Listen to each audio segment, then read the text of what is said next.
Let's talk about the economy now. America और Iran के दरमियान जंगबंदी के ऐलान ने आलमी मईशत पर ज़बरदस्त खुशगवार असरात मरतब किए हैं, बल्कि यूं कहना मुनासिब होगा कि जंगबंदी ने आलमी मईशत के निढाल होते हुए वजूद में जिंदगी की नई रूह फूंक दी। मतलब हम तो बड़े खुश हुए, बड़े खुश थे सारे। ज़ाहिर है स्टॉक मार्केट सारे ही मुल्कों की तकरीबन पॉजिटिव परफॉर्म कर रही थी। इनफैक्ट कल से बता देते हैं आपको, आलमी स्टॉक मार्केट्स में ज़बरदस्त तेजी का रुझान देखा जा रहा है। और पाकिस्तान की अगर बात करें तो पाकिस्तान स्टॉक एक्सचेंज 100 इंडेक्स में कल 14,137 पॉइंट्स का इजाफा हुआ और मार्केट 1,65,811 पॉइंट्स पर बंद हुई। अच्छा, आज का जो माहौल है ना, रुझान जो है वो थोड़ा सा ऊपर नीचे चल रहा है, लेकिन सूरत हाल ये नहीं है कि बुरी है।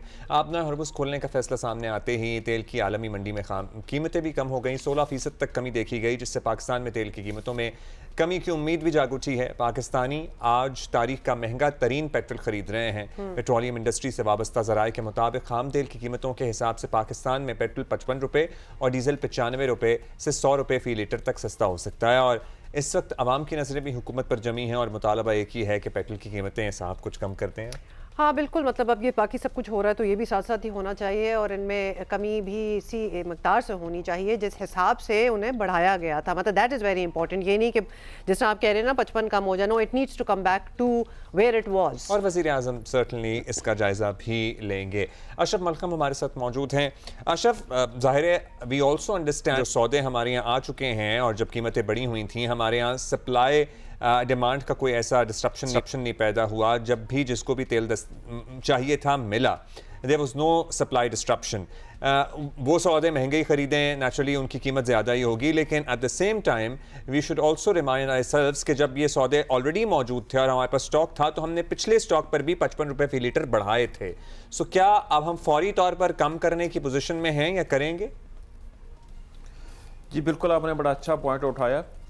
जिस वक्त हमने ये तेल की कीमतें बढ़ाई गई थी उनमें जस्टिफिकेशन ये दी गई थी कि जब भी इंटरनेशनल मार्केट में कोई ऐसी सूरत होती है जहाँ जो ऑयल कंपनीज हैं उनको प्रॉफिट होता है, उसके साथ ही लॉस भी होता है। लिहाजा उनका लॉस हमने एडवांस रोकने के लिए इंतजाम किए हैं, क्योंकि जब इंटरनेशनल मार्केट में प्राइसेस गिरेंगी, जो कि सबको पता था जैसे ही वॉर ख़त्म हुई तो प्राइसेस गिरना है, तो इनको नुकसान होगा क्योंकि महंगे सौदे हुए हैं, उनको सस्ता तेल हमें करना पड़ेगा इंटरनेशनल मार्केट के मुताबिक। उस लॉस को ये कवर किया गया था, जस्टिफिकेशन ये दी गई थी कि उस लॉस को हम कवर कर रहे हैं।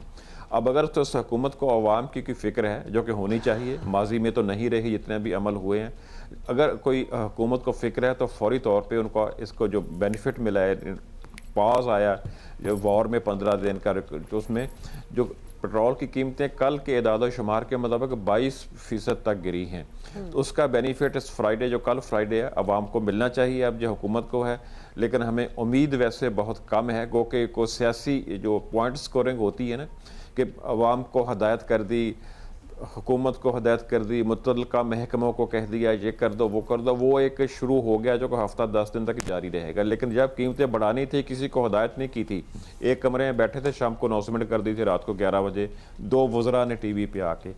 अब अवाम की उम्मीदें तो यही हैं, कल से अवाम ने बात भी करनी शुरू कर दी है कि इंटरनेशनल मार्केट में कीमतें गिरी हैं, बड़ी तेज़ी से गिरी हैं।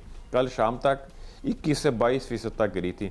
उसका फ़ायदा असूलन तो पिछले गवर्नमेंट के अपने स्टांस के मुताबिक कल जुमे की शाम पाकिस्तानी अवाम को पहुंचना चाहिए। पहुंचता है नहीं पहुंचता, ये सवाल आपसे करना चाहते हैं। देखिए, अवाम जो है ना, वो कब आया पहला जहाज, दूसरा जहाज, क्या चल रहा है, वो दे डोंट अंडरस्टैंड। उनको ये नजर आ रहा है कि सीज फायर हुई है, प्राइसेस कम हो रही हैं, हम तक कब ये बात पहुंचेगी, ये समझा दें कि when will it translate to the common man. जी बिल्कुल, हम आपने ठीक कहा, ये हुकूमत का फैसला है। मैं रिपीट करता हूँ, जब कीमतें बढ़ी थी इंटरनेशनल मार्केट में, हमने उस वक्त इंटरनेशनल मार्केट से तेल नहीं खरीदा था। हमारे पास उसी दिन के इदाद शुमार के मुताबिक 28 दिन का तेल खरीदा, रिफाइंड तेल था, 10 दिन का क्रूड ऑयल था। लेकिन कीमतें हमने ये कह के बढ़ा दी थी कि मुस्तकबिल में कंपनीज को नुकसान होगा, वो नुकसान हम अभी से कवर कर रहे हैं। लिहाजा अभी जो नुकसान होगा एक्सपेक्टेड, जो कि इंटरनेशनल मार्केट से कुछ जहाज़ महंगे खरीदे गए हैं तेल के, तो वो सस्ते बेचने पड़ेंगे। वो नुकसान तो पहले ही कवर कर दिया था हुकूमत ने। अब हुकूमत का फैसला है कि कितनी जल्दी जो बेनिफिट इंटरनेशनल मार्केट में कीमतें कम होने का आवाम को पहुंचाती है। लेकिन हमें मुझे कल तक उम्मीद नहीं है, अल्लाह करे हो जाए, लेकिन जिधर मुख्तलिफ डिपार्टमेंट्स की मीटिंग होती है, कॉरस्पॉन्डेंस होती है, उससे मुझे कोई आसार नज़र नहीं आ रहे। जी अच्छा, मतलब आपको कल तक उम्मीद नहीं है, तो क्या एक हफ्ते ये बोझ आवाम को और बर्दाश्त करना पड़ेगा? Because people R G, already मुझे लिटरली बिल्कुल वेटिंग ऐसा ही फॉर नज़र इट। आता है कि एक हफ्ता कम से कम आवाम को ये बोझ बर्दाश्त करना पड़ेगा जी।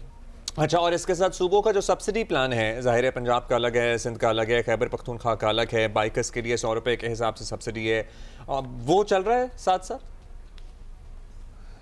यार इसको अब्दुल्ला, इसको यकीन करें जी, इतना शर्मनाक फैसला था, इतना इस पे अफसोस हुआ मुझे। एक तजवीज़ आई वफाकी हुकूमत की तरफ से कि सूबे सारे अपना हिस्सा डालें, हम पेट्रोलियम मसनूआत की कीमतें नहीं बढ़ाते।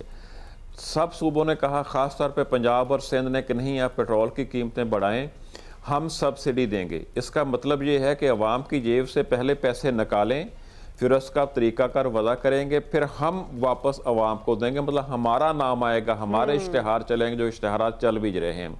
ये आप ख़ुद फैसला कर लें, ये अक्लमंदाना फ़ैसला है, अवाम की मोहब्बत, उनका ख्याल रखने का फ़ैसला या दुश्मनी का फ़ैसला है। पहले उनकी जेब से पैसे निकालो, फिर हम सोचेंगे कैसे करना। ऐप्स बनेंगी 3 व्हीलर्स के लिए, 2 व्हीलर्स के लिए, पब्लिक ट्रांसपोर्ट के लिए, जिम्मेदार के लिए। फिर नहीं, आपको पता है हमारा सिस्टम जो है यही गवर्नमेंट की फैसला था मशीनरी। ना, मतलब आई वंडर कि ये, आर यू श्योर कि ऐसा हुआ अक्रॉस द बोर्ड? यही फैसले सिंध में भी यही प्लान मुरतब किया गया, और एक्साइज वगैरह पे ट्रांसफर, और पंजाब में भी, और खैबर पख्तूनख्वा में भी मतलब रिलीफ इसी अच्छा, तरह ओके, से दिया लेट्स जा जस्ट रहा से है। ये प्रपोजल्स, क्योंकि हमने भी यहाँ बैठ के सारों ने डिस्कस किए, हर किसी के प्लान्स थे, सब्सिडी एवरीथिंग, ये कभी इन इफेक्ट इन प्रैक्टिस हुआ कि नहीं हुआ? कल एज पर यस्टरडे मुझे ये इफेक्टिव नज़र नहीं आया। ना मोटरसाइकिल वालों को सस्ता तेल मिला है, ना पब्लिक ट्रांसपोर्ट के किराए कम हुए हैं, ना ज़िम्मेदार को सस्ता तेल मिलना शुरू हुआ है, क्योंकि आजकल तो थ्रेशिंग सीज़न चल रहा है, इस वक्त डीजल की ज़रूरत बहुत है ज़िम्मेदार को। उसमें मुझे एज़ पर यस्टरडे, कल शाम तक ऐसी कोई सूरत हाल मुझे नज़र नहीं आई जी। आइंदा जो क्या करेंगे, कैसे करेंगे? इश्तिहार चल रहे हैं टीवी पे, आप देख रहे हैं सस्ता तेल मिलना शुरू हो गया, उस पर प्रमोशन भी शुरू हो गई है, उसके अरबों रुपए का फंड्स भी एलोकेशन हो गई है कि वो उसको प्रमोट कैसे करना है गवर्नमेंट की इस कारनामे को, जो ग्राउंड पे नज़र नहीं आता।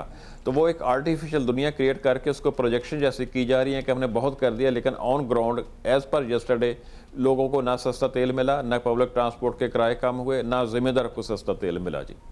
चलिए जी, ये तो फिर होना चाहिए फौरी तौर पर, इस तमाम ऐलानात पे अमल दरामद होना चाहिए, और हम कोशिश करेंगे कि इस बारे में आवाम से भी जानें कि are they getting any subsidy, जिनका ऐलानात जिनके किए जा चुके हैं। बहुत शुक्रिया अशरफ।